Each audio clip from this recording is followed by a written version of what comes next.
Krenuli smo u Milanovac po bodove danas po kišnom vremenu, ali raspoloženje je odlično. Očekujemo, uzdamo se samo u naš kvalitet i ni u šta drugo.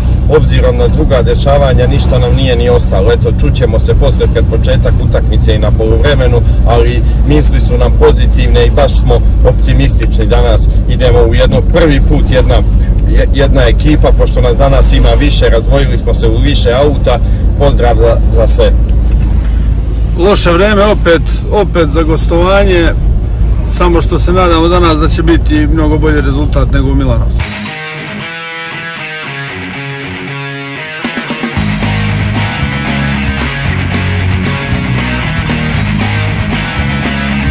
Sat vremena do početka utakmice, evo stigli smo u Gornji Milanovac, spremamo se polako da vidimo šta se dešava ovdje u gradu na Despotovici.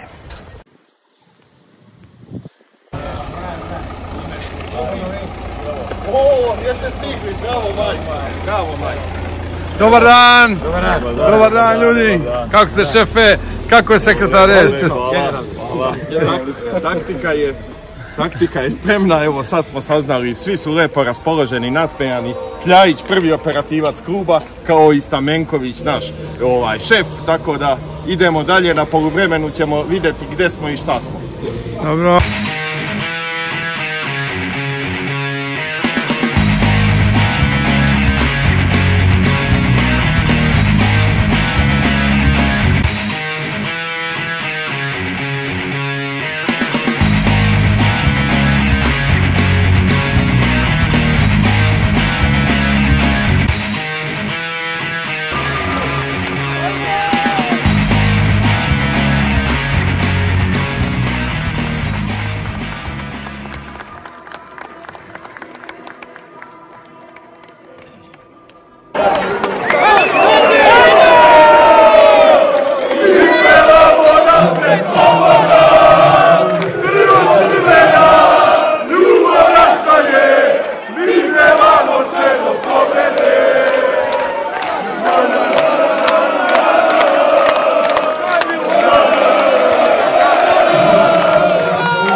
Poluvreme 1:0 vodstvo Slobode, komentar.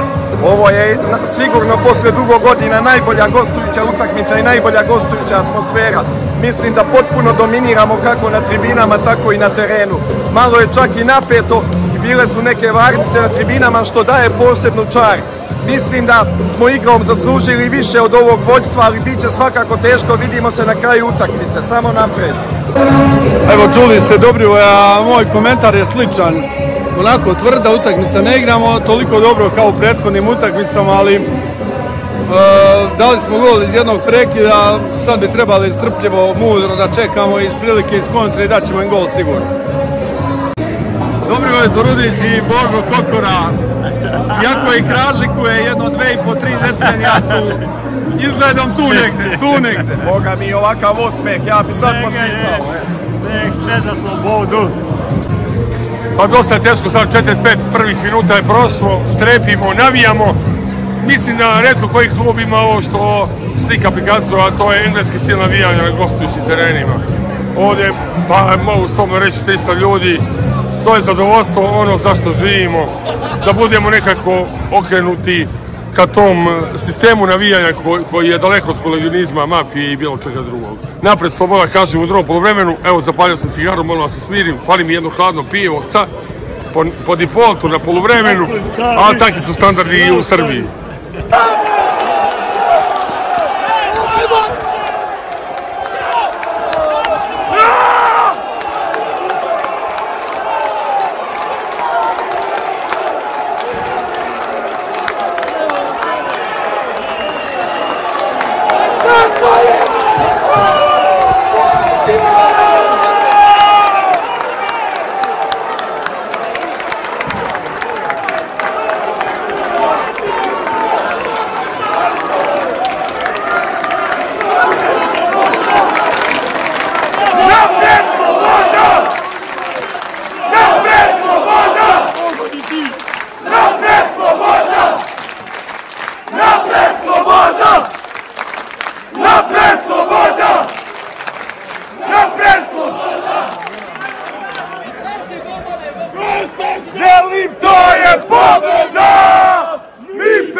Jesi čuo?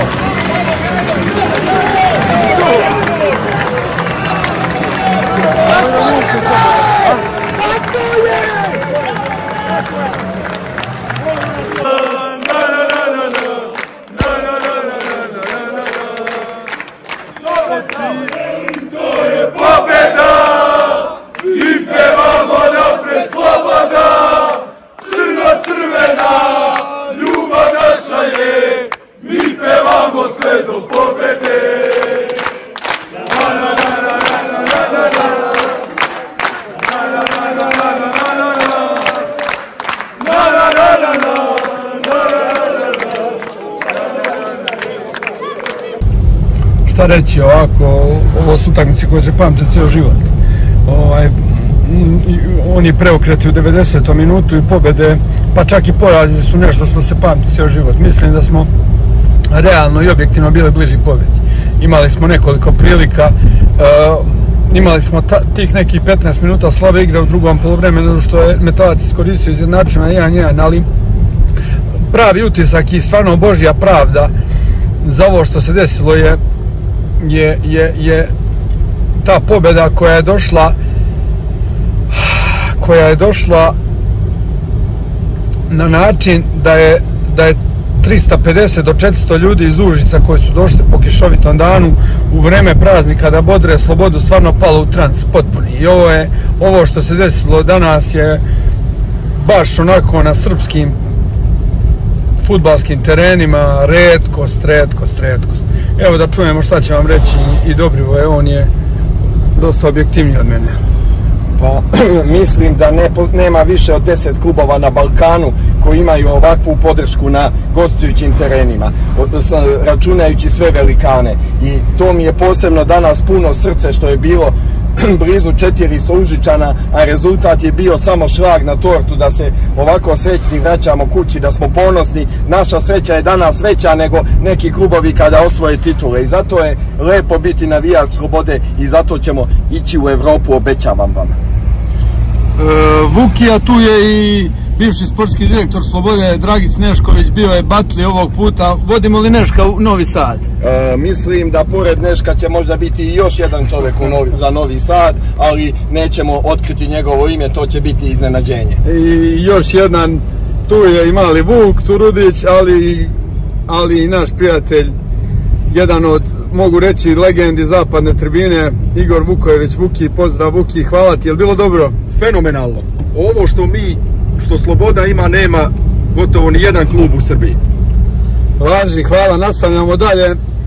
Sreda, 19 časova, dolazi Novi Sad.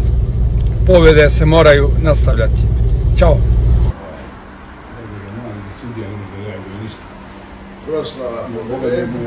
Pa evo, hoćemo malo da prokomentarišemo sada. Ajde. Nevjerovatno. Očekujemo dolazak trenera Ljubiše Stamenkovića na piće sa nama. Rekapitulacija današnjeg teškog dana, ali i pošteno, što bi se rekao.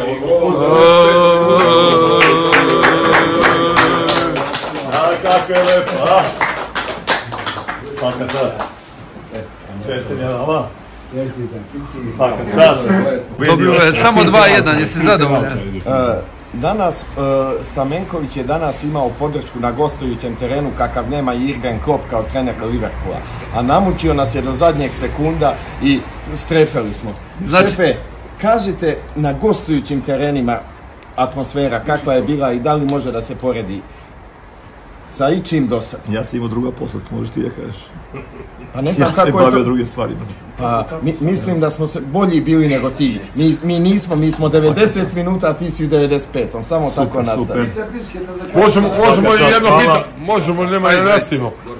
Pa jedno čuveno pitanje, izjave, izmjene u 93. minutu i upravo prilikom davanja gola od strane Sava Raškovića, neko od navijača iza mene je rekao Srbijanac je ušao 10 sekundi pre toga i dodao loptu. Da li je moguće da je to fudbal ili nije? Pa ajde Piske da čujemo tvoje mišljenje. Zato je ta energija velika futbolista. Kakvu kafu piješ, Piske? Pita čovjek. Ja ću mali s mojkom čašu. Nema espresso, samo kuva na kraju. Srednji. Ili mu skuvaš. I čašu vode, molim. Piske, dakle niste mi odgovorili na pitanje da li je moguće da je upravo 10 sekundi pred toga izvršena izmjena magija i da je dotakao upravo posljednji pas prema Raškoviću upućen od strane Srbijanca. Slučajnost. Šefe, nemojte se previše radovati, ovo je najmanje što mi navijači možemo. Ako vi budete radili dobro posao, tek ćete vidjeti šta mi možemo. Evo što smo da vi. Ovo je za široki auditorijum. Šefe, hvala, uživamo u svakom danu. Hvala i mi svi zajedno da uživamo sa vama. Jer da nema vas, šta će mi dole. I treba biti još više na svakoj sljedećoj utakmici. Pozdrav. Majstorčina.